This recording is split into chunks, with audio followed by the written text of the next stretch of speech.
रंग में रंगूं इस तस्वीर को, जिसका हर रंग रंगों से निखर आता है? किन शब्दों में परिचय दूं इन महान हस्ती का, जिनका हर शब्द खुद परिचय बन जाता है? पर्युषण के इस पावन पर्व के दौरान सोलसम के सौभाग्य से आज जो महान हस्ती यहाँ पधारी हैं, उन्होंने भगवान महावीर के सिद्धांतों को चार दीवारियों से निकालकर आम लोगों तक पहुंचाया है। शाकाहार, व्यसन मुक्ति और गौ संगोपन जैसे कई मूल्यों को संपूर्ण देश में फैलाया है और हमें जैन होने का सही सही मतलब भी सिखाया है। क्या होता है जैन होना? साधना एवं तप त्याग करना होता है जैन होना। अहिंसा व्रत का पालन करना होता है जैन होना। प्राणी मात्र पर दया, जियो और जीने दो के सिद्धांतों पर चलना होता है जैन होना। Control over your senses and desires is also being a Jain. An unwavering faith in the power of karma is also Jain hona. Jains, a community that does not believe in the word I, they believe in us. A community that doesn't need to be taught business, it's in their genes. Do you know a lesser known interesting fact about Jains? If the national average literacy rate is at 65%, that of Jains is at 94%. To top that, the national average Jain female literacy rate is at a whopping 91%. तो जैन्स सिर्फ अपनी बेटी को पढ़ाते नहीं हैं, अपनी बेटियों को बढ़ावा भी देते हैं, फिर वो कार्यक्षेत्र जो कोई भी हो। सोलसम पर आज जो पधारी हैं, वो ऐसी ही एक विशेष जैन बेटी है, जिनके पास ना सिर्फ व्यक्तित्व है, अस्तित्व भी है, प्रभुत्व है, वक्तृत्व है और कर्तृत्व के साथ साथ नेतृत्व भी है। हम बात करने जा रहे हैं संस्कार भारती वाणी भूषण परम पूज्य प्रीति सुधाजी महाराज साहब इनकी। उनके साथ हमारे सौभाग्य से पधारी हैं परम पूज्य मधुस्मिता जी महाराज साहब भी। सबसे पहले सोलसम की संपूर्ण टीम की ओर से महाराज साहब आपको कोटि कोटि वंदन। महाराज साहब, आज माझ्या विनंतीला मान देऊन तुम्ही सोलसम वरती आलात, आम्ही धन्य झालो खरोखरी। सगळ्यात आधी तुम्हाला परत एकदा वंदन। महाराज साहब, तुम्हाला पण वंदन।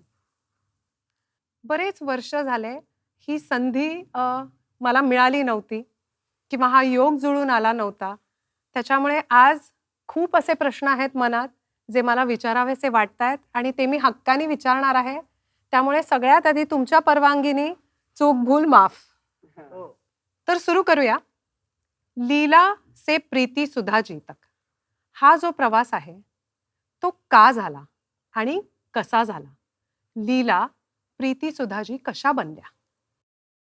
लीला अत्यंत साधी मुलगी होती, पण तिच्या आईने तिला वेळोवेळी वेळोवेळी प्रेरणा देऊन आणि तिला घडलंय ते। आम्ही नाक टोचायला गेलो, बाईने सांगितलं नाक टोचायचं नाही। माझ्या वडिलांनी मला सांगितलं की बाईसाहेबांना तीन ठिकाणी कोट्याधीश लोक मागतायत त्यांना। माझ्या आईने मला सांगितलं, बेटा तुझे वडील कुठे अडकून देतील, तुला अडकायचं नाहीये। तुझ्या वडिलांना सांग की माझी सोयरीक करायची नाही। माझ्या आईने सांगितलं, नाक टोचू दिलं नाही, सोयरीक करायची नाही माझी। मला काही समजत नव्हतं, मी मातीचा गोळा होते। बरोबर। पण माझ्या वर्गात माझा खूप मान होता। आमच्या बाई आम्हाला सांगायच्या, तुला चाल बसली का ग, मला म्हणून दाखव बरं। अशा आमचं खूप मान असायचा आणि वर्गात बाई येत नाही तोपर्यंत मी खूप मजा करायची वर्गाच्या मुलींबरोबर। बाई म्हणजे टीचर म्हणा, आमच्या टीचर यायच्या। तर माझं बालपण एकदम निखालस, निर्व्याज आणि अत्यंत सरळ, काही दाव पेच नाही, काही नाही, काहीच नाही। घरात आलो तर सगळं आनंदी वातावरण, जे भावतं तेच खायला मिळायचं, भूक खूप लागायची। खेळाचा तास पुरा करून आम्ही खूप उधळून नंतर घरी जायचो, एवढी भूक लागायची। तर बाई म्हणायची, आमची आई म्हणायची, आज काय केलं ग? आज काठा डाळ चावळ करूया, आज डाळ ढोकळी करी। इतकी भूक लागलेली असायची ना, खूप बरं वाटायचं. ते नाव सुद्धा ऐकून खूप बरं वाटायचं. आणि मग मी जे आईने वाढल्यानंतर मला असं वाटायचं अजून खायचंय काहीतरी. आई अजून खाऊ? खा की अजून. तसंच देशील का? हो, तसंच करून देईल तुला. तर तशीच मला ताट पुन्हा वाढून द्यायची आई आणि मी पोटभर जेवायचे. मी हा प्रश्न मुद्दामून सुरुवातीलाच विचारला, कारण आम्हाला सगळ्यांना प्रीती सुधाजी महाराजसाहेब माहिती आहेत. पण खूप कमी लोकांना त्यांच्या मागची लीला माहिती हं. आहे. तो आज लीलाचा परिचय करून देण्यासाठी मी मुद्दामून या हो, प्रश्नाने छान, सुरुवात केली. छान. सो महाराजसाहेब तुमच्या बालपणामध्ये किंवा तुमच्यावर झालेल्या संस्कारांमध्ये असं म्हणायला हरकत नाही, की तुमच्या आईने जे संस्कार केले, त्याच्यात सांसारिकपेक्षा जास्ती धार्मिकतेची जाण धार्मिकच होती. हो, धार्मिकता जास्त. मी शाळेतून आले, की आमच्या इथे सगळे सामाईक घेऊन बसलेले असायचे. बेटा सामाईक करायची. मला असं व्हायचं खेळायला जायचं. खेडंगाव होतं ना, लाईट नव्हते तिथं. तर चंद्राचा प्रकाश पडायचा आणि कुठे हे असायचं ऊन सावलीचा खेळ खेळायचा मुलींच्या बरोबर. हां. तर तिथं जायची इच्छा असते मला. पण घरात सगळे सामाईक घेऊन बसले. मला सुद्धा सामाईक घ्यावी. म्हणजे असं म्हणूया, की आधी-आधी जे संस्कार म्हणून घडवत गेले, नंतर ते तुमच्या आयुष्याचा एक भाग बनले. भाग बनले. अगदी खरी गोष्ट आहे. आणि आता तो पूर्ण भाग बनून गेले. म्हणजे आधी कदाचित लहानपणी आपल्याला समजत नव्हतं, तेव्हा ते आवडलं नसेल. पण आता आता हो. त्याच्याशिवाय तुम्हाला चालतच नाही मला. याला म्हणतात वाढवणं, हो, एक दिशा देणं. हो. दिशा दिली माझ्या आईने मला. अ, पूर्वजन्मीचं संचित म्हणालं तर चालेल का? माझं पूर्वजन्मीचं संचितच आहे. आज जे माझ्यासमोर वाढलं जातं ना, ते सगळं पूर्वजन्मीचं संचित आहे. पण मला ते आठवत नाही. ही गोष्ट वेगळी आहे. आपण आईच्या पोटात होतो, ते आठवतं का आपल्याला? आठवत नाही. पण आपण आईच्या पोटात होतो ही पक्की गोष्ट आहे ना. त्याप्रमाणे पूर्वसंचित आमचं होतंच आणि त्यामुळे असे आई-वडील भेटले आम्हाला, असे संस्कार देणारे आई-वडील भेटले. चुकीच्या रस्त्याला जाऊच दिलं नाही त्यांनी. आमच्यावर असा मूक पहारा त्यांनी ठेवला, की चूक आमच्याद्वारे होता कामाच नये, अशा प्रकारे त्यांनी आम्हाला सांभाळलं. आणि माळसाहेब तुमच्या आईच्या पाठोपाठ तुमच्या सगळ्या बहिणींनी सुद्धा दीक्षा घेतली. ते सगळे आमच्या आईचीच प्रेरणा. आई काय करायचे ज्यांचे लग्न झाले ना, त्यांना म्हणायची, "तुमचा संसार केला, आता मुलांचा संसार करायचा का? मग संन्यास कधी घ्यायचा? विरक्त कधी व्हायचं? चिटकून किती राहायचं?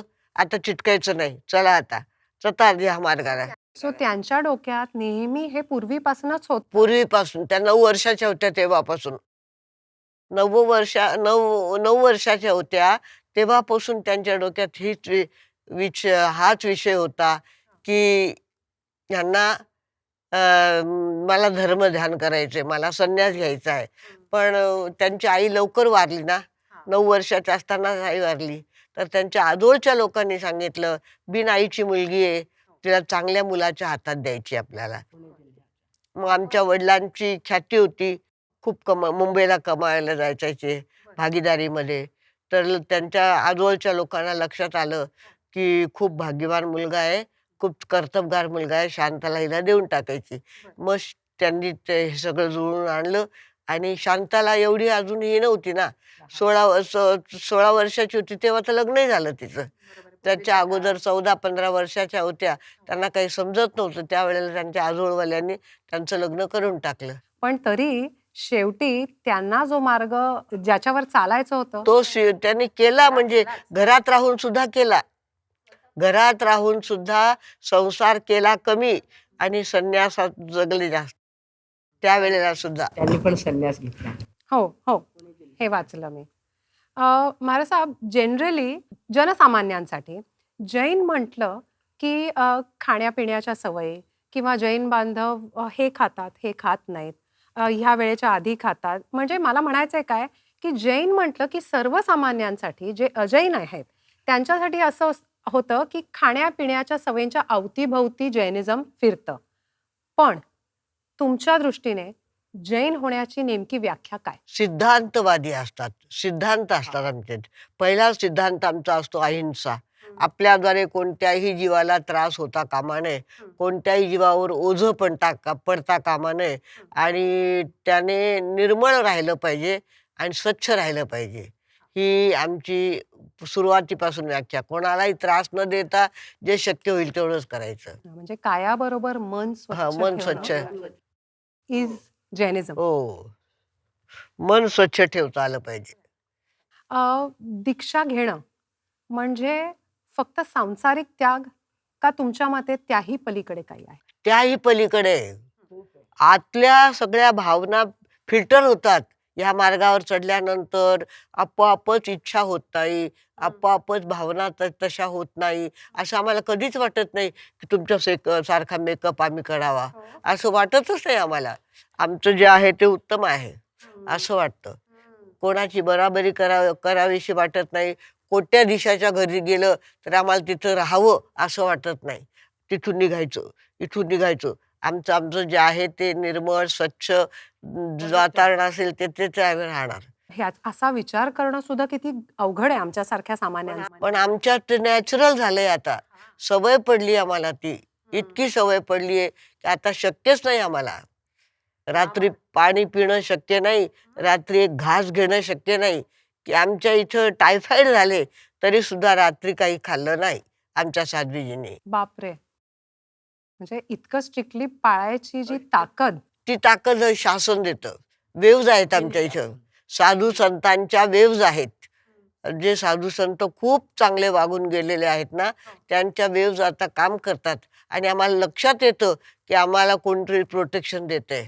आम्ही जंगलातून चाललो, एकटे चाललो, लहान वयात चाललो, पण मनुष्य नावाच्या प्राण्याचा कधीच त्रास आम्हाला झाला नाही. कोणी आम्हाला त्रास दिला, कोणी शिट्ट्या फुकल्या, काहीच भानगड झाली नाही. बापरे! थेट आम्ही शिमल्यापर्यंत जाऊन आलो. एका दिवसात 7 पहाड चढले आणि 7 पहाड उतरलो आम्ही आणि त्यानंतर शिमला आला. त्यावेळेला तिथे गेलो पण आम्हाला कधी असा त्रास झाला नाही. कुठल्याच बाबतीतला नाही. फार झालं तर आहार मिळाला नाही.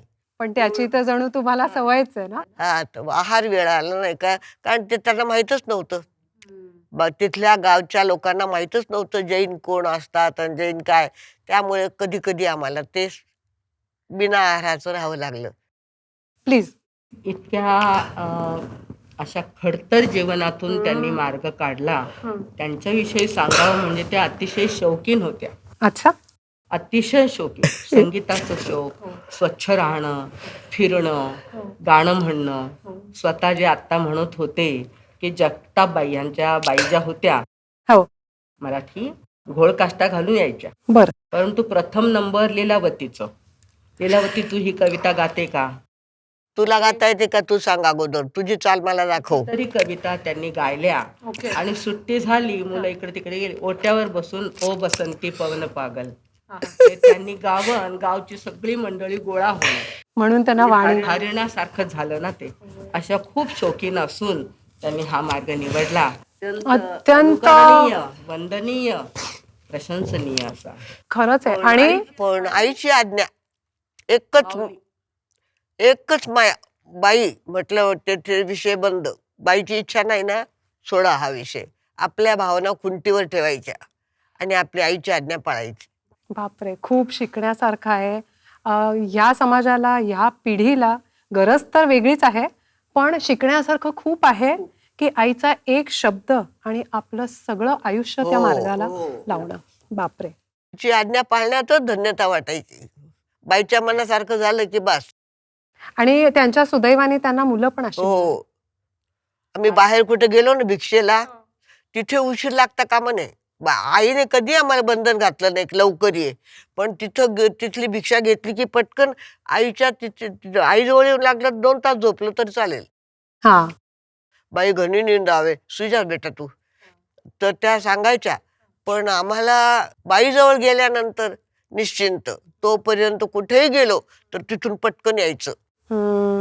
आपोआप नॅचरल असं व्हायचं. आमच्या मातेची तपश्चर्येचा आणि कठीणतेचा असला हो. तरी माताजींनी म्हणजे आमच्या माऊलीने त्यांना असं मोकळ्या मनाने ठेवलं की धर्म ध्यान करायचा, पण त्याच्यासाठी बंधन आणि कट्टरता काही नाही. म्हणजे जबरदस्ती नव्हती. जबरदस्ती नाही या बिलकुल. आमच्यावर तर मुळीच जबरदस्ती केली नाही आणि आम्ही दांभिक पण वागलो नाही. म्हणजे धर्म हा जबरदस्तीने नाही पाळता सुद्धा येत नाही. जबरदस्त आहे पण जबरदस्ती नाही. खरंय खरंय, जबरदस्त आहे पण जबरदस्ती नाहीये. खरंय. महाराज साहेब, जैन मुनी सूर्यास्ताच्या आधी खातात. मोस्ट ऑफ द जैन बांधव सूर्यास्ताच्या आधी खातात. पण जैन मुनी मैलून मैल पावलं चालतात. आधी तर अनवाणी चालायचे. हो. शिवाय तोंडावरती नेहमी मूपती बांधतात, जे आत्ताही तुम्ही बांधलेली आहे. ह्या सगळ्याच्या मागे, ह्या आचरणाच्या मागे कुठेतरी काहीतरी शास्त्र दडलंय, सायन्स आहे. शास्त्रात आहे रात्री भोजन करायचा त्याग. आम्ही प्रतिक्रमण करतो ना त्यावेळेला स्पेशल एक व्रत आहे आमचं की रात्री भोजन त्याग. अश्नम पाणम खायमम सायमम म्हणजे खादीम स्वादिम वस्तू म्हणजे तोंडात सुद्धा बडीशेप घातलं किंवा सुपारीचं खांड घातलं आणि रात्री चघळत बसलो तसं नाही. हा. आपोआपच ते आपोआप आमच्याच्याने पाळलं जातं. इथलं वातावरण आम्हाला तयार करतं. आणि मैलोन मैल जे तुम्ही चालत जाता, आधी जे अनवाणी जायचात, आणि 20-20 किलोमीटर चालायचो आम्ही. पण याच्या मागे शास्त्र काय? का नाही घालायची चप्पल? आता घालतोय आम्ही पण पूर्वी पूर्वी काय होती माती होती ना, मातीने शक्ती मिळते पायांना. अच्छा. आणि आता तार रोड झाले ना तर त्यामुळे आता घालायला लागलो आम्ही. बर बर, ठीक आहे. आणि मुहपत्ती जे आता तुम्ही म्हणता हो आजच्या भाषेत हो मास्क झाले ते हो अतिशय उपयुक्त. हो. म्हणजे तेव्हा महावीरांनी सांगितलं हो. ते आता उपयुक्त होत आहे. होय. दुसरी गोष्ट, भगवंतांनी 6 जे जीव तत्व दाखवलेले आहेत, पृथ्वी, पाणी, अप, अग्नी, हे जे आहेत ते वायू काय जे आहे त्याच्यामध्ये सुद्धा जीव असतात आणि वायू काय ती स्वतः पण एक जीव आहे. तर ती आपल्या उष्ण श्वासोश्वासामुळे मरू नये, अरे बाबा. त्यांना त्रास होऊ नये, ते आघात होऊ नये त्यांच्यावर. त्यासाठी मुहपत्ती, याला मुहपत्ती असं म्हणतात. बरोबर. तर ती मुहपत्ती लावावी. तर लावण्याचीही प्रथा आहे आणि बांधण्याची पण आहे. बर. जास्त सुलभ करून टाकलंय की नाही पकडत, कंटाळा येतो हाताला, तर दोरा बांधून घ्या. म्हणून ही मुहपत्ती आमची कापडाचीच असते. फक्त त्याला धुवून पुसून स्वच्छ ठेवत असतो. पण ती मुहपत्ती शिवाय जेव्हा आपण शास्त्र वाचतो, ग्रंथ वाचतो, तेव्हा थुंकी पडू नये त्याच्यावर. हो. हे खूप मोठं सायन्स आहे. जसं आपण मोठ्यांशी बोलताना आपल्या भारताची परंपरा होती, संस्कृती होती, रुमाल ठेवून बोलायचं, आदर असतं. आदर असतं. सर्वच गोष्टीने अत्यंत. आणि आता आमचा युनिफॉर्म झालाय तो. आता सुंदर असं सायन्स आहे त्याच्या मागे. हो, तेच मला तेच पोचवायचं होतं की प्रत्येक गोष्टीच्या मागे, प्रत्येक आचरणाच्या मागे कुठेतरी एक सायन्स दडलंय. हे फक्त सगळ्यांना समजून सांगितलं की त्याचं आणि आचरण. मुख्य गोष्ट म्हणजे झोपण्याच्या अगोदर 3 तास जेवण झालंच पाहिजे. स्वास्थ्यासाठी ते अत्यंत आवश्यक आहे. ते आता आम्हाला समजतंय पण आम्ही इनोसंटली ते चालू केलेलं आहे कधी. महाराज साहेब, ते आता आमच्या जनरेशनसाठी त्याला आम्ही इंटरमिटंट फास्टिंग म्हणतो, त्याला आम्ही दीक्षित डाएट म्हणतो. पण जे काय आहे ते 2 वेळेला बसून खाल तेवढंच. हो. पण हेच जैन धर्माने अगदी आधीपासून वेगळ्या शब्दात सांगितलेलं आहे. तो आहार सात्विकच असावा. जे नैवेद्य आपण देवाला वाहतो, गणपतीला असो, मूर्तीला असो, जे वाहतो ते आपण खावं. कधी तिथे नॉनव्हेजचं नैवेद्य दिलं जात नाही. मग ते आपण पोटात का घालावं? आपण आपल्या पाळीव प्राण्याला जर कोणी त्रास दिला तरी चालतं का? तो तुझा आहे म्हणून, पाळीव आहे म्हणून, पैसे खर्चून आणलाय म्हणून त्याला त्रास नको का बरे बाबा? त्याला त्रास नको. मग दुसऱ्या ज्या कोंबडीला, बकरीला, गाईला तुम्ही कापणार आणि ते खाणार ताटात, ते म्हणणं सुद्धा पाप आहे. हो, खरं. आमच्या दृष्टीने ते तुम्हाला दिलंय देवाने, ते फळ आहे, फ्रूट आहे, धान्य आहे. भगवंतांनी कधीही मनाई नाही केली, ती खावं. सगळं तुम्ही खा. परंतु ते नॉनव्हेज खाणं ह्याला जर तुम्ही अन्न म्हणत असाल तर ते महापाप आहे.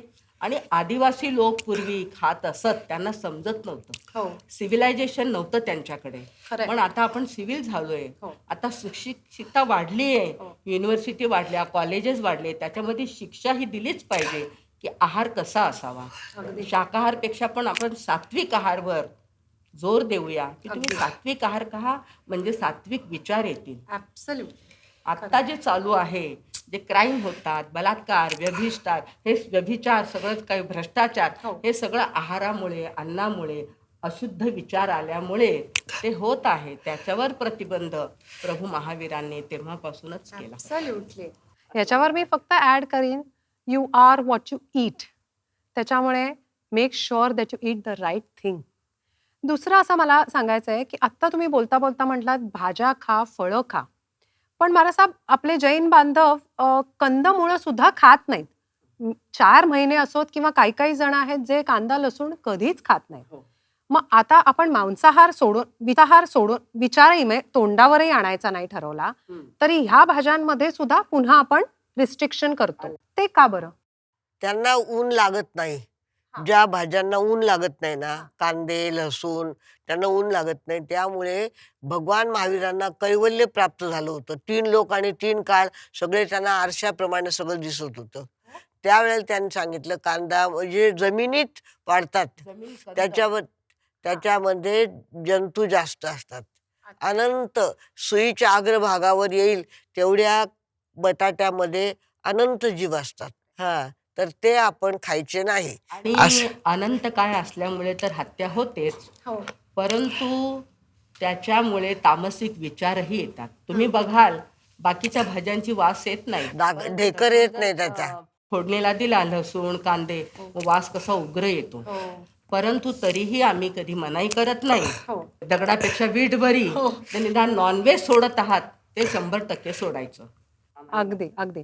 म्हणजे अशी कुठलीही मनाई नाही आहे की हे म्हटलं की हे खायचंच नाही. नाही. मारा साहेब, मी वाचलंय सुद्धा, ऐकलंय सुद्धा. म्हणजे माझ्या नानी नानांकडनं, दादी दादांकडून, आई वडिलांकडून, की तुमचं दानत्व खूप मोठं आहे. म्हणजे you have a large heart. हे मी खूप ऐकलंय. त्याची सवय तुम्हाला आधीपासूनच होती का दीक्षा घेतल्यानंतर? लहानपणापासून होती मला. आमच्या गावाबाहेर मी जायचे, खेळत खेळत जायचे. तिथं 3 दगडावर स्वयंपाक करणारे लोक असायचे ना, ते कशी पोळी करतात, त्यांच्या भाजीत काय काय टाकतात आणि त्यांना दूध मिळतं का, त्यांना चहा मिळते का, हे सगळं बघून यायचं. आणि नंतर घरी जाऊन हट्ट करायचा, बाई ते उपाशी आहेत त्यांना दे ना. तर माझी आई मला भगुली भरून एवढा भात द्यायची. तेवढा मी त्यांना देऊन यायची. काताऱ्याची मुलगी होती. ते म्हटलं तुमको पसंद आहे क्या वो?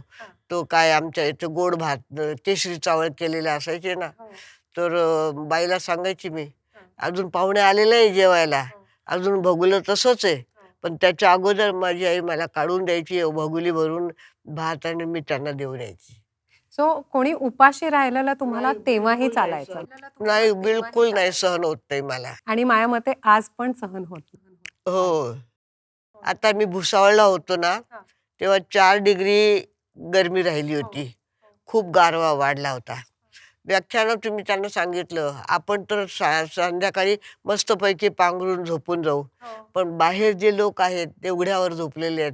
त्यांना कोण बघायचं? तुम्ही जा आणि रात्री 12 वाजता कोण उघडा आहे त्याच्या अंगावर ब्लँकेट घालून या. तर एवढा गठ्ठा घेऊन ते गेले होते. एक बाई फक्त प्लास्टिकच्या थैलीमध्ये पाय घालून झोपली होती उघडी. बाप, 4 डिग्रीमध्ये. 4 डिग्रीमध्ये. आणि म्हातारी बाई होती. तिला कोण सांगणार, कोण देणार आणून? तिला पिशवी काढली आणि त्याला पांघरायला दिलं. तर असं मला खूप आवडतं. कोणाला गारवा कोणाचा वाढला ना, खूप बरं वाटतं मला. साहेब, तुम्ही फक्त धर्माने नाही जैन, तुम्ही मनाने पण जैन आहात. हो. अजून एक प्रश्न जो मनात खूप दिवस चाललाय, कदाचित कधी हिम्मत झाली नाही विचारायची, पण आज तो मी विचारणार आहे. दीक्षा घेऊन झाल्यानंतर एक आमच्यासारख्या व्यक्तींना किंवा जास्त करून ज्यांना जैनिझम माहिती नाही आहे की हे एक कंपल्सरी वे ऑफ लाईफ आहे. सो दीक्षा घेतल्यानंतर सुद्धा मनाची एक मौज किंवा मजा जीवनाची अशी कुठे गेली, हरवली असं वाटलं कधी? नाही, कधीच वाटलं नाही. आम्ही आमच्यात एवढे रमलो ना, किटली उकळून गेली आमची. किटल्या उकळल्या. किती 25 वेळा उकळल्या असतील. पण असं वाटलं नाही की मर्यादा तोडावी आणि तिकडे जावं.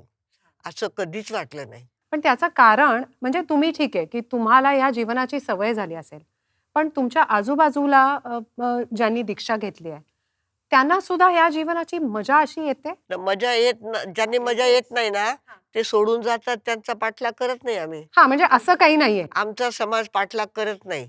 तू गेला ना जा. ओके, म्हणजे पुन्हा संसाराकडे जायची. हा, त्याची इच्छा झाली तर तू जाऊ शकतो. अच्छा, हो. असं सुद्धा आहे. त्याच्यासाठी दंडविधान पण आहे. अग्रीड. दंड असतो, परंतु तो जातच असेल तर एकदमच खेचून त्याला ठेवायचं नाही, जबरदस्ती नाही.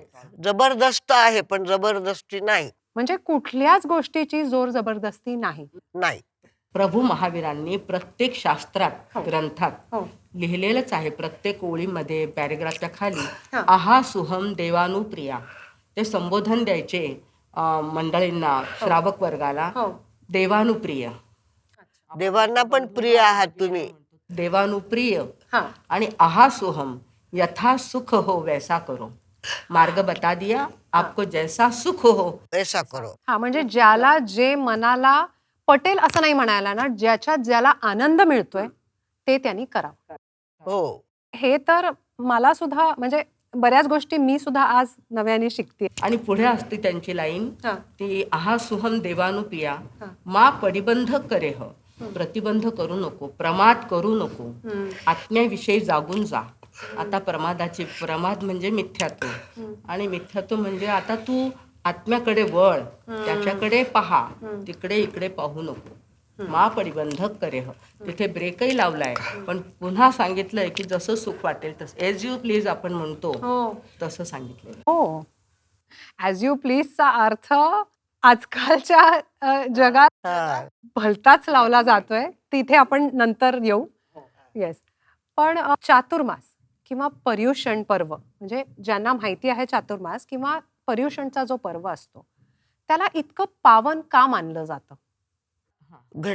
गंडांतर झालेलं आहे. हे चक्र सारखं फिरतंय, काळचक्र सतत फिरत आहे. कधी ते खालचं वर जातं आणि वरचं खाली येतं, तिकडून खाली येतं, इकडून वर जातं. तर त्यावेळेला कालांतर होतो, खूप मोठा गंडांतर होतो. आणि त्यावेळेला लोकांना धर्म एकदम विसरलेला असतो. अशा वेळेला त्यांना धार्मिकता शिकवली गेली आणि आता काळ बदलला आहे आणि खूप मोठं अन्याय अत्याचार जीवांवर होणार आहे. तर तुम्ही त्या नियमात राहा आणि तुम्ही व्यवस्थित राहा. अशा त्याला काळाचं नाव आहे. अशा काळाला हा अवसर्पिणी, आणि इकडून हा गेल्यावर त्याला उत्सर्पिणी काळ म्हणतात. उत्सर्पिणी काळात मध्ये सगळं सुख, सगळं शब्द, रूप, रस, गंध, स्पर्श सगळे वाढत जातात. आणि खाली आल्यानंतर शब्द, रूप, रस, गंध, स्पर्श सगळे खाली येतात. आपण बोलतो तर एवढं बोललं तरी आपल्याला खूप झालं. आणि पूर्वी भगवान महावीर बोलायचे, त्यांची वाणी थेट 16 किलोमीटर पर्यंत ऐकायला जात होती. तर अशा अनेक गोष्टी आहेत की ज्या शक्ती, सामर्थ्य हे सगळं वाढत जातं आणि कमी कमी पण होत जातं. तर ज्या वेळेला कमी होतं, क्लायमॅक्स कमी होऊन जातं, त्यावेळेला पर्युषण पर्वाची आराधना करायला सांगितली लोकांना. आणि सांगितलं की असा काळ बदलला आहे आणि आपल्याला आता काहीतरी धार्मिक केलं पाहिजे. त्यावेळेला त्यांनी हाका मारली लोकांना आणि सांगितलं, आता हे करा, ते नका करू, हे करा. हे तर खूप खूप खाली उतरलोय आपण, आता खाली नाही उतरायचं, आता वर चढायचंय. शिवाय आपला प्रश्न होता की ह्या दिवसात चातुर्मास का करावा, तर ही सृष्टी बहरलेली असते. अगदी वसंत ऋतू येतो आणि चोहीकडे आपण बघाल, पहाड, नद्या, हिरवळ आहे, पाणी आहे, झरा आहे, सगळं काही खूप सुंदर वातावरण असतं. सगळे पान आनंदात आहेत. पानं बघा, सगळे आनंदात आहेत. पाऊस येऊन गेला ना. अशा त्या सुंदर सृष्टीत प्रसन्न होऊन प्रसन्नतेला साथ द्यायची आहे. म्हणून तुम्ही प्रसन्न व्हा आणि खरोखर जो आत्म्याची प्रसन्नता आहे ते सुख आतमध्ये आहे, बाहेर नाही. अशा प्रसन्न सृष्टी बरोबर आपणही आपली आत्मसाधना करावी. म्हणून हा चातुर्मास असतो, पाऊस चालू असतो. वन भरलेली असतात, फल पुष्प आणि पक्षी सुद्धा खूप सुंदर कलरव करतात. पक्ष्यांचा इतका सुंदर नाद असतो. पहाटे उठून जर आपण ध्यान साधनेत बसलो ना, सुंदर आवाज येत असतो. ते वातावरण अतिशय सुंदर झालेलं असतं निसर्गाचं. त्यालाच प्रतिसाद देऊन तुम्ही सुद्धा तुमच्या निसर्गात रममाण व्हा. तुमचा जो स्वभाव आहे त्याच्यामध्ये तुम्ही रममाण व्हा, म्हणून हा संदेश देण्यासाठी हा चातुर्मास असतो. आणि म्हणून तो त्याच वेळेला साधारण येतो की निसर्गाची पॉझिटिव्ह एनर्जीचा तुम्ही उपभोग घ्या. फायदा घ्या. हो हे एक कम्प्लिटली डिफरंट अँगल आज समजला चातुर्मासात. हो म्हणजे इतके दिवस मी जसं म्हटलं तसं कदाचित आपलं ज्ञान कमी पडतं. त्याच्याचसाठी आजचे हे प्रश्न आहेत की चातुर्मास म्हणजे फक्त 4 महिने हे खाऊ नका ते खाऊ नका नाहीये. तुमची आराधना साधना तुमचं सगळं वाढवा आणि निसर्गाची जी काही पॉझिटिव्हिटी आहे ती जितकी शक्य आहे. मुख्य जे तत्व सांगितले प्रभू महावीरांनी, प्रेम, मैत्री, करुणा आणि दयाभाव. तर मैत्री हा जो शब्द आहे त्यांची भाषा जी असायची तेव्हा प्राकृत, आमच्या ह्या तीर्थस्थानामध्ये प्राकृत भाषेला खूप मोठा स्कोप दिलेला आहे. जशी संस्कृत भाषा आहे तशी प्राकृत. प्रभू महावीरांच्या वेळेस ती अर्धमादी प्राकृत बोलली जायची, म्हणून प्रत्येक शास्त्र त्या भाषेत आहेत. तर त्याच्यामध्ये मैत्रीला मित्ती असं म्हटलेलं आहे. मित्ती मे सव्व भूयेसु. सव्व भूयेसु म्हणजे प्राणी मात्र, भूत मात्र. प्राणी भूत मात्र, भूतदया म्हणतो आपण बघा. तर ह्या प्राणी मात्राशी माझी मैत्री आहे. फ्रेंडशिप डे हा पूर्वीपासून चालत आलेला आहे आणि आमच्या इथे तर प्रत्येकाबरोबर मैत्री ठेवा हा संदेशच दिलेला आहे. आपण त्याला जागलो नाही किंवा जाणलं नाही, परंतु महावीरांनी प्रेम आणि मैत्री, करुणा हे प्रत्येक प्राण्यासाठी, अगदी सूक्ष्म जीवापासून प्रत्येक प्राणी, तिथे भेदभावच नाहीये. सगळ्यांशी प्रेम आणि मैत्री. म्हणजे आमचा तर 12ही महिने फ्रेंडशिप डेच असतो. आता तो वेगळा सेलिब्रेट करावा लागतो. हे जेवढे डे आहेत ना ते वेगळे का करावे लागतात? शक्यच नाही. ते रोजच आमची रोजचीच दिवाळी आहे. रोजच असावे. रोजच दिवाळी आहे आम्हाला.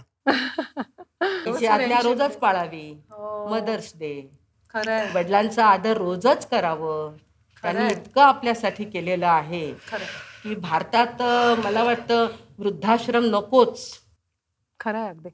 सहयोग आश्रम ठीक आहे, तुम्ही तिथे जाऊन सेवा करा, त्यांना काय लागेल ते द्या.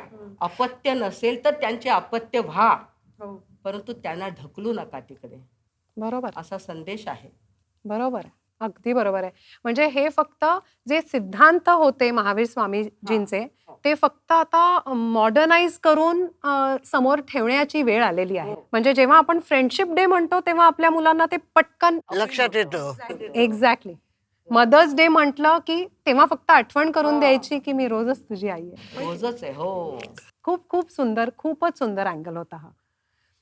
महाराज, माझ्यासारख्या सर्वसामान्यांना आणि आय एम शुअर माझ्यासारख्या अशा बऱ्याच जणांना असं वाटतं की आपण मंदिरात जातो, स्थानकात जातो, पूजा पाठ करतो, हे सगळं तर गरजेचंच आहे. ते का हे तुम्ही समजावून सांगालच, पण त्याहीपेक्षा गरजेचं चांगले कर्म करणं नाहीये का? तुमचं काय मत आहे? आमचं म्हणणं आहे की हा मार्गच असा आहे. इथे चांगलेच कर्म करावेसे वाटतात. चुकीचं काम करावंसंच वाटत नाही. कारण की आम्हाला समाजाचे केंद्रबिंदू असतो आम्ही. समाज सगळा इथे येतो, आमच्याकडे बघतो, आमचे दर्शन घेतो तो, आणि आम्ही सांगतो ते ऐकतो. तर त्यामुळे आम्हाला असं वाटत नाही आपल्या हातानं काही आपण काही चूक करावी असं वाटतच नाही. आम्ही ह्याच्यातच रममाण असतो. आणि मुख्य म्हणजे स्थान, द्रव्य, क्षेत्र, काल, अनुभव. क्षेत्र म्हणजे स्थान. बरोबर. खूप मोठं महत्व असतं. ज्या क्षेत्रामध्ये आपण बसतो, राहतो, तिथला प्रभाव आपल्यावर पडत असतो. तर मंदिरं, स्थानक, उपाश्रय, देवळं ही ते क्षेत्राचं पुण्य वाढवत असतात. आणि तिथे गेल्यानंतर मनुष्य चूक करू शकत नाही. कोणीतरी आहे तिथे व्हायब्रेशन आपोआपच आपल्याला नीट ठेवतं. त्याच्यासाठी हो, स्थानकात जावं, मंदिरात जावं, उपाश्रयात जावं. इथे गेल्यानंतर इथे आल्यानंतर कोणी चूक करत नाही आमच्याकडे. आम्हाला कोणी डोळा मारत नाही. इथं आम्हाला कोणी हात लावत नाही, काहीच करत नाही. सगळे एकदम ऑनरेबल त्यांच्या ऍक्शन असते. म्हणजे त्या जागेची एक खूप मोठी महत्ता असते. हा. म्हणून मंदिरात सुद्धा जावं, हो, कर्म करावे हो चांगलं. करावेच. दोन्ही पाहिजे. हो.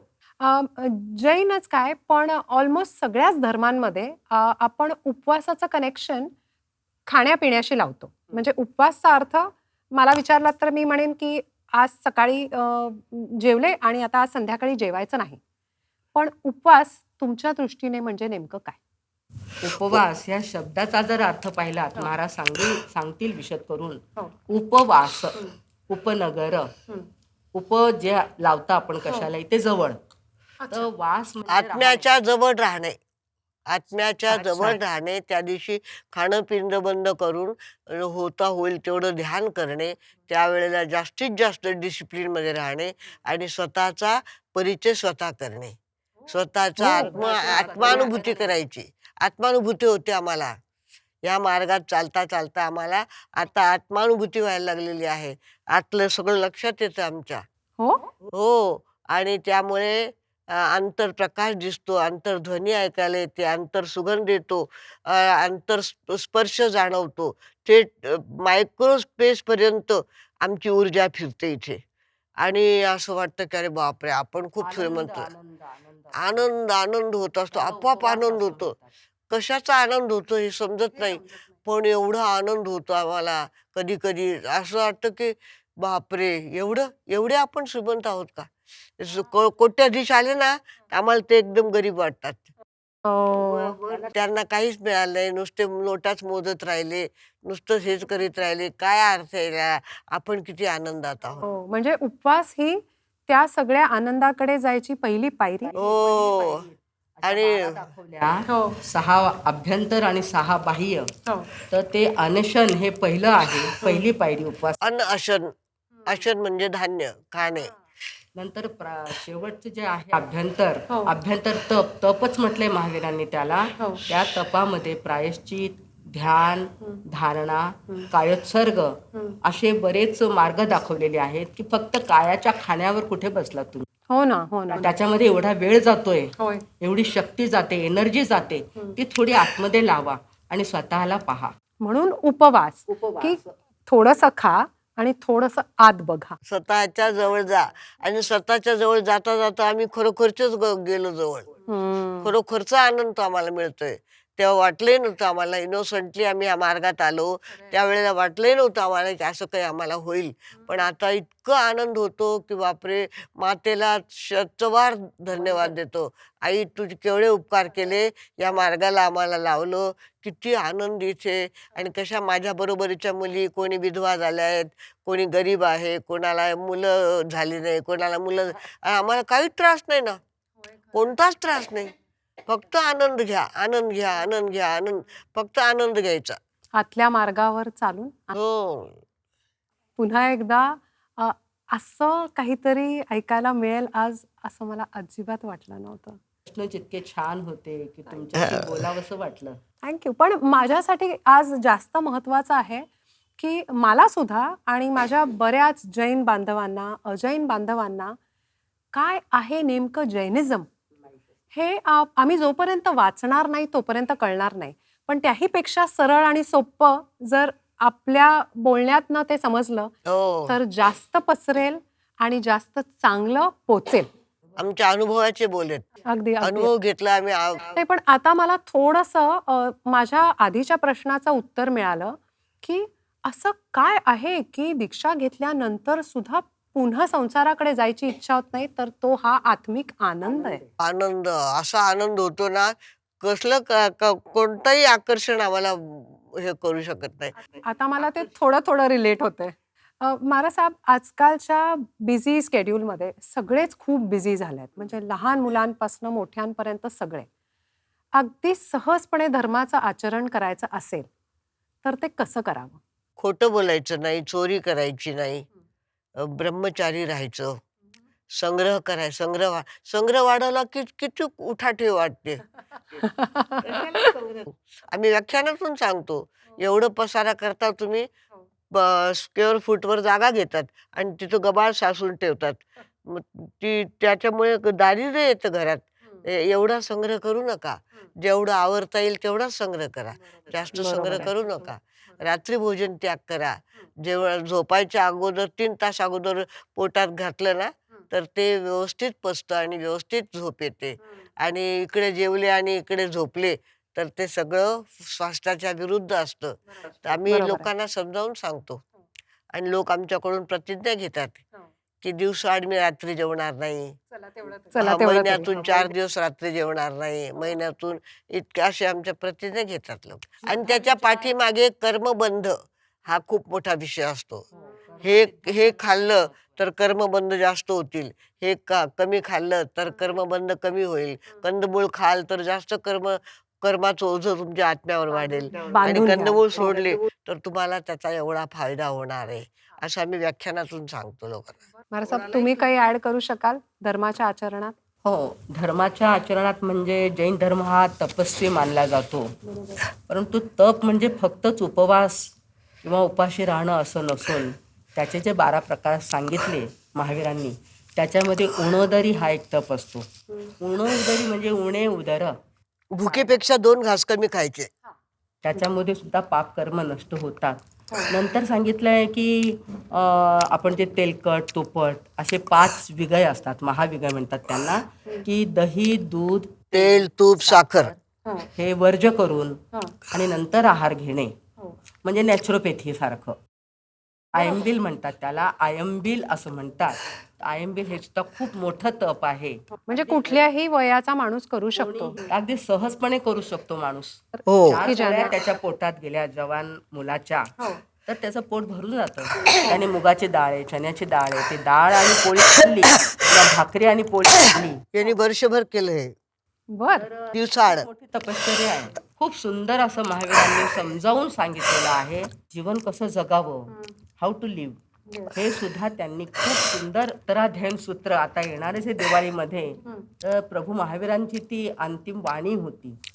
त्यांनी ती 36 अध्याय आहे त्याच्या पहिल्या अध्यायाचा पहिला शब्द जो आहे तो विनय नम्रता. पहिला अध्याय जो आहे उत्तराध्यायन सूत्राचा, विनय श्रुत, विनयी असावं. आम्हाला साधू संतांनाचं ते आपण चालायचं नाही, असं नरम होऊन चालायचं. थोडं नम्र व्हा. आणि आज त्याची अतिशय आवश्यकता आहे. पण नम्रता म्हणजे कायरता नाहीये. नम्रता म्हणजे कायरपणा येऊ द्यायचा नाही. शूरवीर असावं, परंतु नम्रही असावं. कोणतेही तुम्ही मार्क मिळवले तरी मान ही नम्रतेने आई पुढे देवापुढे वाकलेली असावी. अगदी. भिक्षाचरी करायची, लोकांच्या इथून भिक्षा आणायची, पण दिन होऊन आणायची नाही. स्वाभिमानाने, प्रेमाने ते चांगल्या ह्याने देत असतील तर घ्यायचे, नाही लगेच बंद करायचे तिथे. सहज मार्ग अतिशय चांगला आहे प्रभू महावीरांचा, की आचरण कसं अगदी घरापासून जरी तो जर सरळ वागला, सुंदर वागला, प्रेमाने वागला सर्वांशी, घरच्या घरात, तर झालं धर्माचं आचरण. धर्माचं आचरण प्रभूंनी सांगितलंय. मग ते आपोआप वाढत जातं समाजात, देशात, ते वाढत जातं. म्हणजे घरातच तुम्ही असे वागत असाल, घर स्वर्ग कसं बनणार? त्याला बनण्यासाठी तिथे मैत्री आणि प्रेम, रागद्वेष नको, हे सगळं ठेवलं तर ते आपोआपच. आणि आसक्त कुठे जायचं नाही. आसक्ती नाही कोणाचीच, व्यक्तीची नाही आणि वस्तूची नाही. एवढी मोठी जागा आम्हाला मिळालेली आहे, पण 4 महिने झाले की आम्ही सोडून जाणार. म्हणजे अटॅचमेंट नाही. अटॅचमेंट नाही. महाराज आजकालच्या समाजात जिथे क्राईम रेट, मगाशी आपण म्हणालात तसं रेप्सचा रेट वाढलाय. आजकाल माणूस एकमेकाला कापायला अजिबात घाबरत नाही. हां, सो आणि सगळ्यात महत्त्वाचं आई वडिलांचा किंवा मोठ्यांचा अनादर वाढत चाललाय. मानसिक तणाव खूप जास्ती वाढत चाललाय. सो ह्या सगळ्या कर्मांची नोंद कुठे होतीये का? आपोआप होते, ती निसर्ग करतो ते. माझे निश्चितपणे होते, 100% होते, नोंद होतच आहे. आता ही सगळी नोंद झाली आपल्या ज्याच्या त्याच्या आत्म्यामध्ये ही नोंद झालेली आहे. म्हणजे आणि कधीतरी त्याचा आपल्याला हे मिळणार. मग मला सांगा की आपण एकीकडे कुकर्म करतो, दुसरीकडे मिच्छामी दुक्कडम म्हणतो किंवा माफी मागतो. हे जे आहे ह्या कर्मांची, म्हणजे एस्पेशली कुकर्मांची वजाबाकी होते का? म्हणजे मी आज सकाळी कोणाचं तरी मन जबरदस्त दुखवलंय आणि मग नंतर मिच्छामी दुक्कडम म्हटलंय. वजाबाकी होते? नाही.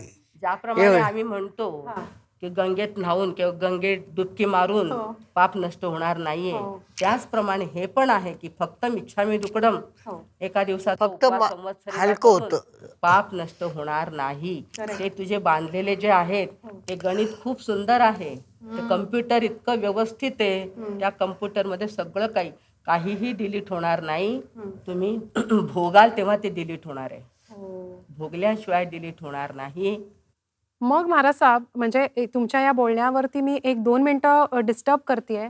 कधी कधी असं का होतं की मला माहिती आहे मी कोणाचं वाईट केलेलं नाहीये, चिंतलेलं पण नाहीये, पण माझ्या आयुष्यात बरंच काही अघटित घडून गेलं.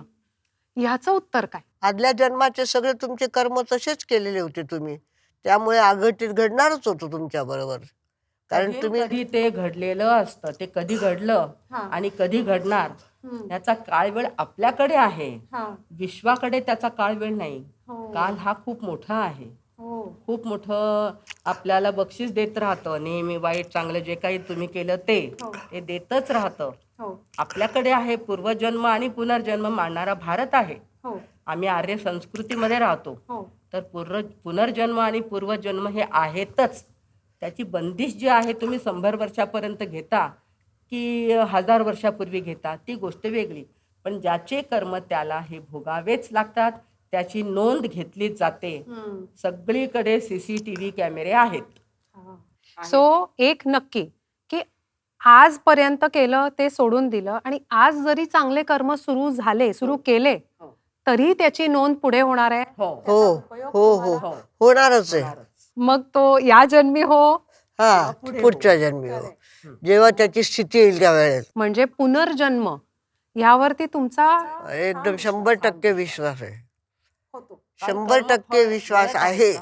प्रत्यक्ष प्रमाण आहे त्याचं, प्रत्यक्ष प्रमाणे की सगळ्यांना फळ मिळून राहिलेत. मग का जन्माताच मुलाला त्याला अशी काय आई का भेटली त्याचे कर्म, त्याला असा रंग का भेटला त्याचे कर्म, त्याला अशी परिस्थिती का भेटली त्याचे कर्म, असे शेजारी का भेटले त्याचे कर्म.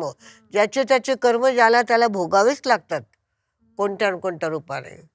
मग महाराज साहेब, जर आपल्या प्रारब्धामध्ये काहीतरी चुकीचं घडून गेलं आहे, पण आज मला समजलं आहे की हे माझं चुकतंय आणि मला रिपेअर करायचंय, तर प्रारब्धापासून सुटका कशी मिळवायची? ती तपश्चर्येमुळे.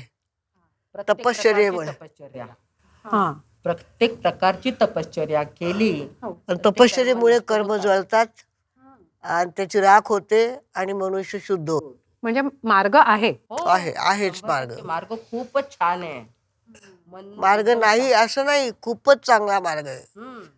प्रायश्चित्त, विनय, वयावच्च हे प्रायश्चित त्याच्यासाठी असतं की ते माझे पूर्वीचे केलेले पाप आहे. आता मला जाग आली आहे, पण आता मी ते सगळे धुवून टाकणार आहे. ते धुवायला आहे जागा. कदाचित हा जन्म हा चान्स आहे हो की धुवायचं असेल तर इकडे धुवून घ्या. हो आहे. परंतु हे जे सगळं तुम्ही आता सांगितलं ना की ते बलात्कार किंवा त्याचे प्रमाण खूपच वाढलंय, क्राईमचं, कोयता घेऊन काय फिरतायत सगळे लोक, तर त्याला ती लाज राहिलेली नाहीये. कारण बाकीच्या संस्कृतीचा एवढा मोठा प्रभाव आहे. होय, आर्य संस्कृती एकदमच ढासळली आहे. ढासळली आहे. ढासळू देणार नाही. आता आम्ही साधू संत आणि आपले सगळेच संत ढासळू देणार नाही एवढा स्वाभिमान आहे. परंतु ती ढासळायला लागली आणि ते हेतू पुरस्सर होत आहे. करेक्ट. हेतू पुरस्सर होत आहेत की ते ज्याला काय पोर्नोग्राफी किंवा असं काही म्हणतात ते आता लहान मुलांना दाखवण्याची काय गरज. त्या मोबाईलचा दुरुपयोग होतोय. हो, चाकूने तुला भाजी सुधारायची, ऑपरेशन करायचं, की त्या चाकूने तुझे चांगठे कापायचे, हे तुझ्यावर अवलंबून आहे. खरंय. तरुण पिढीला हे जे काही साधन दिलं जातंय त्याचा दुरुपयोग होतो आहे आणि त्याला आवरणं कठीण जातंय, म्हणून हे सगळं होत आहे. त्याच्यातच तुमच्या त्या सिरियलमध्येच खून कसा करायचा आणि रेप कसं करायचं हे दाखवत तो बिचारा शिकतो आणि तसं करतो. मग हे जे चाललेलं आहे त्याचा मारा जास्त आहे. खरंय. आयामध्येच अक्कल राहिलेली नाहीये, ते काय शिकवणार मुलांना, अशी गंमत. हा, म्हणजे आपण म्हणतो तसं आडीत नाही तर विहिरीत येणार हा, कुठून? येणार कुठून, तसं झालंय आता. मुलीच आणि एक वाक्य सांगितलं होतं, पदर गेला म्हणून आदर गेला हो मुलींचा. कुठेही जाओ पण तो इथला गेला बरोबर पण तो आदर गेलेला आहे. अगदी आणि इकडे खूप ओपन झालंय. उलटे बिचारे मुलं आहेत ते चांगले राहतात, मुलं मुली चांगले इथपर्यंत कपडे उघडं. घालतात, चांगले राहतात, परंतु मुलींनी सगळं सोडलं. त्याला स्वतंत्रता म्हणत नाही, करेक्ट स्वच्छंदताही नाहीये ती. अगदी खोटी त्याच्या हिंमत. पुढचं काही असेल ते, अगदी अगदी अगदी असं आम्हाला वाटतंय. नक्कीच मी त्या प्रश्नाकडे येणार आहे. आधी एक थोडासा ऑफ ट्रॅक प्रश्न मी वाचलाय म्हणून, आणि मला माहिती आहे तो तुमच्या अगदी जिव्हाळ्याचा विषय आहे. तुमच्यामध्ये आणि आपल्या लाडक्या पंतप्रधान ऑनरेबल श्री मोदीजींमध्ये एक खूप मोठं साम्य आहे. ते म्हणजे गाय बचाव देश देश बचेगा. बचाव. हा, देश बचाव. याच्याबद्दल थोडंसं एक्सप्लेन करा. आम्ही त्याच्यासाठी लिहिलं होतं, पशुओं की चित्कारे कहती, मरण वेदना सुनो हमारी, हम तो बोल नहीं सकते है, आप बचाओ जान हमारी. वा हे मी स्वतः तयार केलेलं आहे. असे अनेक बनवले त्यांनी. हो, तर पशुओं की चित्कारे कहती, मरण वेदना सुनो हमारी, हम तो बोल नहीं सकते है, आप बचाओ जान हमारी. आणि आमच्या आईनेच मला हे संस्कार दिले. बेटा, माझ्या पोटी आली आहे ना, काहीतरी जीव दया कर. काही आता बकऱ्या कोंबड्या तर वाचू शकत नाही, शाकाहारी करतो लोकांना. आणि 1 ट्रक बकरे पुन्हा जायला लागले होते नागपूरला. हो मी वाचलं. तर माताजी महाराज म्हटलं, गाय वाचवणं ही तर खूप मोठी जबाबदारी आहे ना आपली. कारण की गाय हे चालतं फिरतं हॉस्पिटल आहे. ते कसं काय? गायीच्या गोमूत्राचा एवढा फायदा होतो. अर्धा कप सकाळी गोमूत्र घेतलं ना तुम्ही, तर तुमचं खडबडून पोट साफ साफ होतं. बर बायकी काही घ्यावं लागत नाही. पण त्याची शेण विधी आहे. त्याची विधी आहे, ते गरम 8 वेळा गाळून गाळावं घ्यायचं. लागतं, स्वच्छ करून नंतरच घ्यावं लागतं. हा त्याच्यावर पाणी प्यावं लागतं भरपूर, ते स्वच्छ असावं. हा. तेव्हा ते कुठं तर औषध येते. आणि गाईचं गोमूत्र आहे ना, गोबर आहे ना, ते बघा थंडीत गरम होतं आणि गरमीत गार असतं. सारवलेली घरं बघा गरमीत गार असतात आणि थंडीत ऊब देतात. गायच्या शेणामध्ये ही शक्ती. गायीचे शिंग एवढे पॉवरफुल आहेत की एंटिनाचं काम करतात. सूर्यकिरण घेतात ते, आणि इथं आपल्या इथं सूर्यनाडी आहे. गायीच्या पाठीवर सूर्यनाडी असते, त्याच्यात ती किरणं जातात आणि त्याला सुवर्णाचं शक्ती प्राप्त होते. आणि त्यामुळे गाईचं दूध हे पिवळं असतं, कारण की शिंगाने ते ओढलेलं असतं आणि सुवर्णमय झालेलं असते ते दूध. तर गाईचं थोडं दूधही असेल ना, देशी गाई. मुलाला जास्त, फक्त देशी गाय असते पाहिजे. म्हणून गाय ही हॉस्पिटल असं तुम्ही म्हणाल. चालतं फिरतं हॉस्पिटल आहे. गाईच्या पायाखाली सगळं पाणी येतं. जिथं गाय उभी असते ना, तिथं तुम्ही बघा, तिथे जर तुम्ही बोर घेतला ना, तर पाणी इतकं चटकन लागतं. आम्हाला 3 अनुभव आले. गाया तिथे उभ्या राहिल्या. हो. हा हे सगळं प्रयोगात्मक सांगतायत महाराज. सगळे प्रयोग केलेत आम्ही याचे. बीड जिल्ह्यामध्ये हे केलं होतं, चंद्रपूर जिल्ह्यामध्ये केलं. महाराजांच्या हाताखाली अशा 16-17 गोशाळा झालेल्या आहेत. होय. आणि तिथले जे लोक होते, कामगार असो, तिथले महाराज, कोणालाही कोरोना झाला नाही. बापरे. कोणालाच नाही. अजूनही कोणाला तिथे जाऊन राहायचं असेल तर ते गाईच्या गोठ्यात जर टीबीच्या रोग्याला तुम्ही झोपवलं 3 महिने, बिना औषधाचा तो बरा होईल. अरे बापरे. हो, एवढी शक्ती आहे गाईमध्ये. पंचगव्य करतात ना, हो. ते गाईचंच असतं सगळं. वा. हो, म्हणून गाय वाचवणं, त्याच्या मागे ही षडयंत्र आहे की का गायीची हत्या होते. बरोबर. षडयंत्र आहे. विदेशी पैसे तर काय करायचे तुम्हाला, एवढे दान नोटा कमवून. खरंय. तर तुम्ही दुसऱ्या रस्त्याने कमवू शकता, पण गाईला मारून तुम्ही कमवता. तर देश गमवाव म्हणून ते गाय बचाव देश बचेगा. ओझोन तयार होतो. गाय आंबरते ना, त्याच्यामुळे ओझोन तयार होतो. वातावरण तुम्ही बघाल ना, कुठे इथे पुण्यामध्ये सुद्धा गोशाळा आहे, खूप मोठी आहे ती. आणि आमच्या इथे या भरपूर कधी गायी तुम्ही. गाई, वासरू, बाकीच्या गायी सगळे येतात ना वाचवणारे. भोसरीमध्ये आहे, तर तिथे जर राहिलो ना, वातावरण एक दैवीय वातावरण असतं. बरोबर. आणि कृष्णाची गाय होती, दत्ताची गाय असते.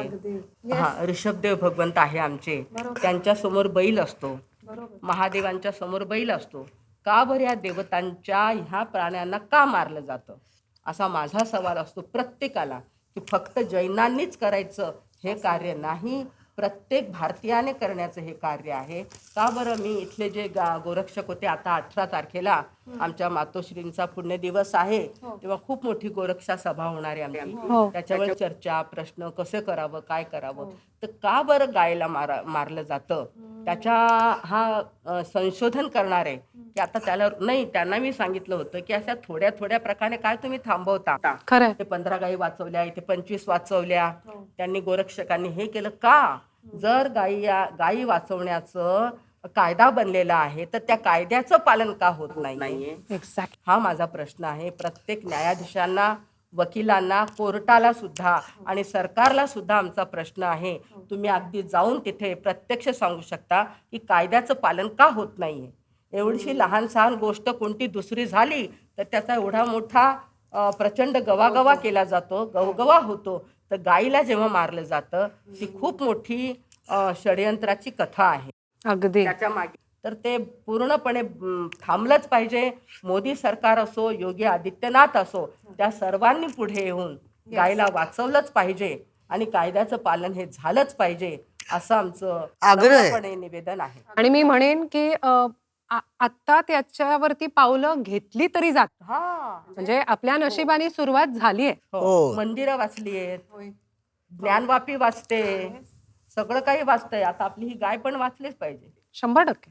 हे सगळं जे आहे, महाराजांनी आपल्या वचनातून, वाणीतून खूप लोकांना संबोधन केलंय, प्रबोधन केलंय. कारण त्यांच्या वाणीमध्ये इतकी ताकद. आता तरी सध्या त्या वयमानाने म्हणा किंवा खूप मोठ्या 80 पूर्ण झालेत ना माझे. ऍक्सिडेंट खूप झालेत आमचे, ह्यांचे आमच्या. तर या ऍक्सिडेंटमुळे थोड्याशा कमी करू शकता. अदरवाईज त्यांनी 50-50 हजार लोकांना प्रबोधन एका बरोबर केलेलं आहे. 50,000 म्हणजे कमीत कमी लोक. आणि ते सगळे यांनी फक्त जैनांना सांगितलेलं आहे असं नाही, कधीच नाही. सगळे वारकरी असायचे, जैनेतर असायचे, सगळे असायचे. कारण त्यांना सगळी भाषा येत होती आणि ते प्रबोधन करत होते. आणि त्याचा प्रत्यक्ष अनुभव आम्ही पाहिला. प्रत्यक्ष प्रायोगिक तत्वावर हे सगळं केलेलं आहे. बीड जिल्ह्यामध्ये त्यांनी सांगितलं की भाई, आणि त्यांच्या नावाची इतकी पुण्याई आहे की लोक येतात, महाराज तुमच्या नावाने आणि आम्ही कॉलेज खोलणार. त्यांना माहीतही नाही. आम्ही कलकत्त्याला होतो. 39 एकर जागा इथं संगमनेर जवळ हो. शालिग्राम होडगर, त्याने 39 एकरला नाव दिलं साध्वी प्रीती सुधाजी नगर. आयुर्वेद कॉलेज आहे तिथे, गोशाळा आहे, स्थानक आहे.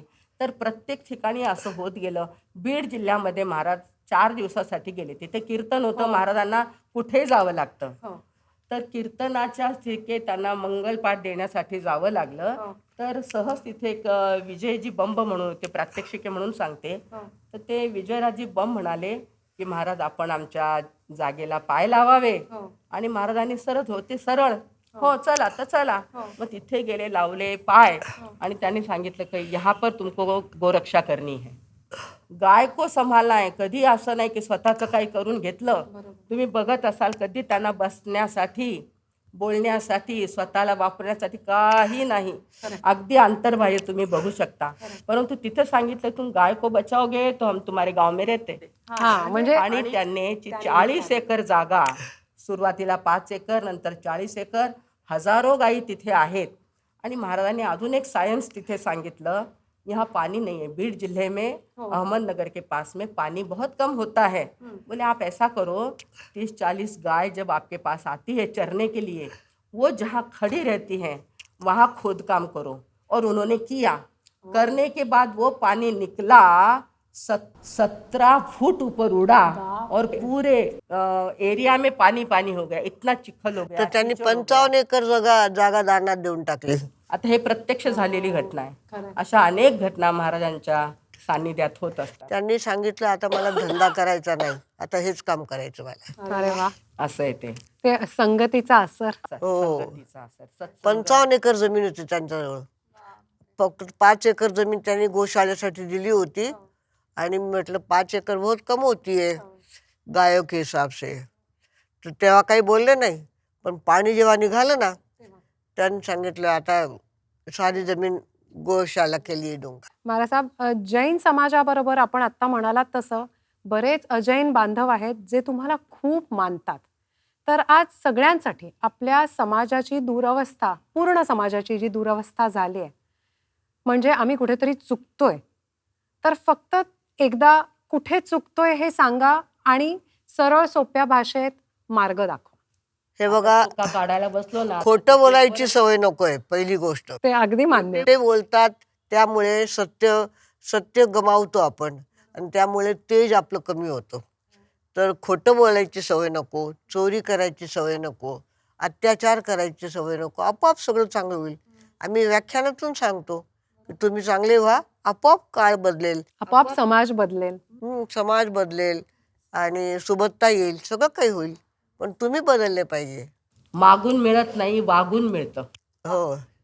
वागणूक चांगली ठेवा, सहजपणे मिळेल. साहेब, एक शेवटचा प्रश्न सोलसमवरती.